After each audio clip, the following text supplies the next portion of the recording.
मेरे भाई दुरूद पाक की बरकत तो ये है, जरा तवज्जो के साथ सुनिएगा।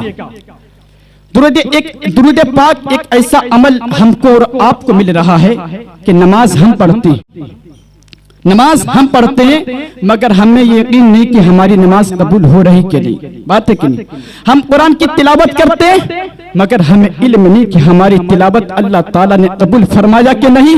हम रोजा रखते हैं, मगर हमें इल्म नहीं कि हमारा रोजा अल्लाह ताला ने कबूल फरमाया कि नहीं।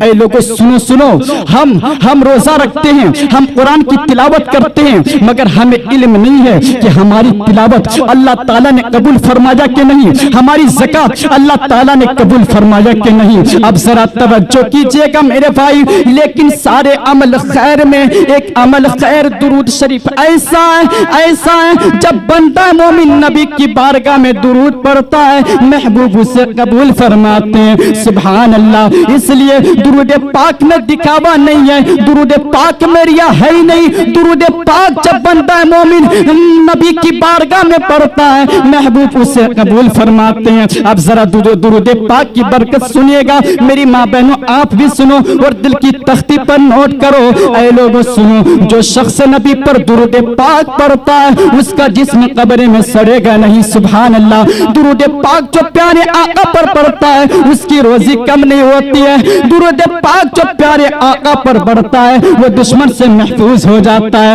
और सुनो, दुरूद पाक जो प्यारे आका पर पढ़ता है वो वबा की बीमारियों से महफूज हो जाता है। दुरूद पाक जो प्यारे आका पर पढ़ता है उसका खात्मा ईमान पर होगा। और सुनो, दुरूद पाक की बरकत ऐ लोगों सुनो और दिल की तख्ती पर नोट करके उठना।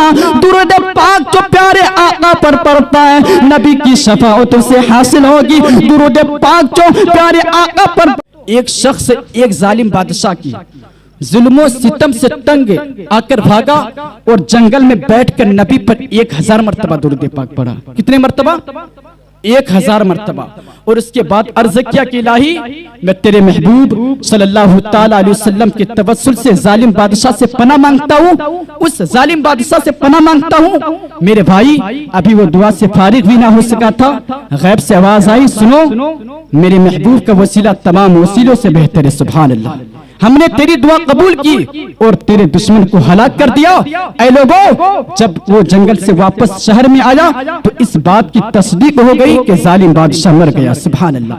तो फिर हम क्यों ना कहें, फिर हम क्यों ना बोले कि नामे मुहम्मद कितना मीठा मीठा लगता है, नामे मुहम्मद कितना मीठा मीठा लगता है, नामे मुहम्मद कितना मीठा मीठा लगता है, प्यारे नबी का जिक्र भी हमको प्यारा लगता है, प्यारे नबी का जिक्र भी हमको प्यारा लगता है।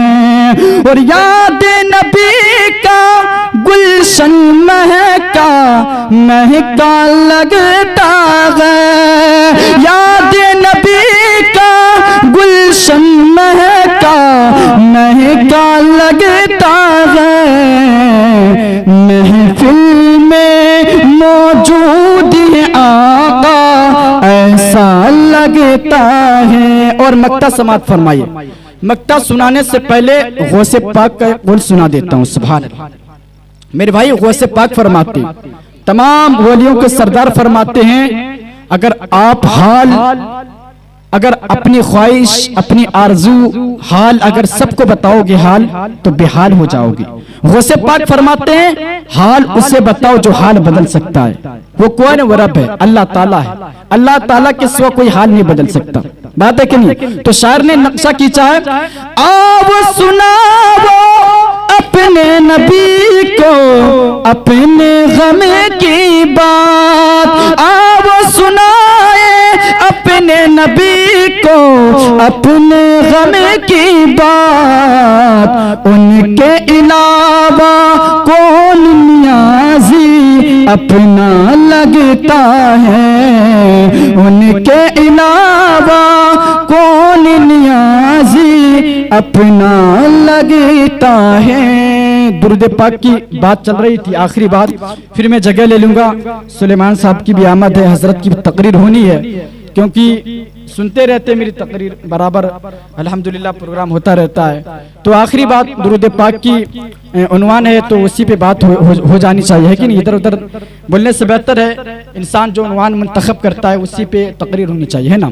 तो मैं बताना चाहता हूँ, दुरूद पाक की बात चल रही थी, तवज्जो है, एक फजीलत और बता दूं। देखिए नबी करीम सल्लल्लाहु ताला अलैहि वसल्लम, मेरी माँ बहनें भी हैं, गौर से सुने, पर्दे के साथ आप आया करे, पर्दे के साथ बैठा करे, है ना?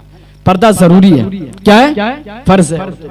जरा तवज्जो सुनिएगा, नबी करीम सल्लल्लाहु ताला अलैहि वसल्लम की बारगाह में हजरत सैयद अहमद कबीर रिफाई रहमतुल्लाहि ताला अलैह हाजिर हुए, जो सरकार गौसे आजम बड़े पीर दस्तगीर के हम असर बुजुर्गों में से हैं, आपको मालूम है, और गौसे पाक के रिश्तेदारों में से हैं। हजरत सैयद अहमद कबीर रिफाई जब हज करने के लिए तशरीफ ले गए, सरकार की बारगाह में हाजिर होते हैं, और सरकार की बारगाह में हाजिर होकर सलातो सलाम अर्ज करने गए। अर्ज करते, या रसूल अल्लाह, अभी तक तो मैं आप पर दूर से सलाम पढ़ता था, या रसूल अल्लाह, आज मैं आपके रोज़े अनवर के सामने आपसे सलाम अर्ज कर रहा हूँ। या रसूल अल्लाह, आप अपने दस्ते पाक को अपने कब्र अनवर से बाहर कीजिए। या रसूल अल्लाह, मैं बोसा लूंगा। सुभान अल्लाह। मेरे भाई तवज्जो से सुनिएगा, हजरत सैयद अहमद कबीर रिफाई जब आका की बारगाह में अर्ज करते हैं, दिल से जो आवाज निकलती है असर रखती है, पर नहीं ताकत परवाज मगर रखती है। और मेरे इमाम फरमाते हैं, फरियाद उम्मती जो करे हाले जार में, मुमकिन नहीं कि खैर बशर को खबर ना हो। ऐ लोगों सुनो, मुस्तफा जाने रहमत की बारगाह में जो फरियाद करे, ये हो ही नहीं सकता कि मुस्तफा जाने रहमत उसकी फरियाद को ना सुने। ऐ लोगों सुनो, हजरत सैयद अहमद कबीर रिफाई अर्ज करते हैं, या रसूल अल्लाह, आप अपने दस्ते पाक को अपने कब्र अनवर से बाहर कीजिए। मेरे भाई, ये वही नबी कौनैन का मुकद्दस हाथ तो है, जब हाथ उठा था तो चांद दो टुकड़े हो गया था। ये वही नबी कौनैन का मुकद्दस हाथ तो है, जब हाथ उठा था तो डूबा हुआ सूरज पलट आया था। ये वही नबी कौनैन का मुकद्दस हाथ तो है, जब जमीन को इशारा किया था तो जमीन फट गई थी। मेरे भाई सुनो, ये वही नबी कौनैन का मुकद्दस हाथ तो है कि जब सहाबी की फूटी हुई आंख पर लगा था तो आंख ठीक हो गई थी।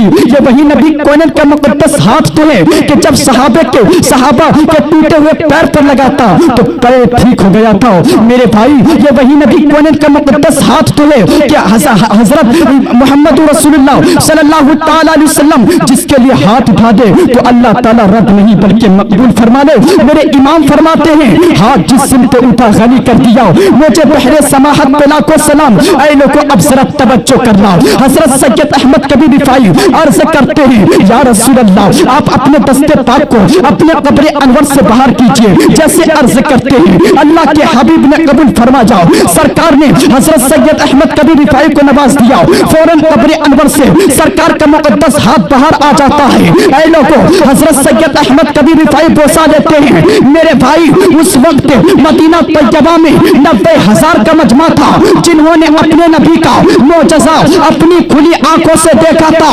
इसीलिए तो बरेली के ताजदार इमाम अहमद रजा खान, अच्छे रजा, सच्चे रजा, बरेली के ताजदार अकीदत व मोहब्बत में पुकार उठे, या रसूल अल्लाह, सरवर कहूँ के मालिको मौला कहूँ तुझे, बागे खलील का गुले ज़ैबा कहूँ तुझे, तेरे तो वस्फ़ ऐबे पनाही से है बरी, हैरान हूँ मेरे शाह, मैं क्या क्या कहूँ तुझे। ऐ लोगों, जब अहमद रजा ने यह कहा कि सरवर कहूँ के मालिको मौला कहूँ तुझे, बागे खलील का गुले ज़ैबा कहूँ तुझे, मगर अहमद रजा का दिल ना भरा। फिर अहमद रजा ने कलम उठाया और लिख दिया, या रसूल अल्लाह, लेकिन रजा ने खत्मे सुखन इस पे कर दिया, खालिक का बंदा, खल्क का आका कहूँ तुझे। फिर भी अहमद रजा का दिल ना भरा। फिर अहमद रजा ने कलम उठाया और लिख दिया, तू जिंदा है वल्लाह, तू जिंदा है वल्लाह, मेरी चश्मे आलम से छुप जाने वाले।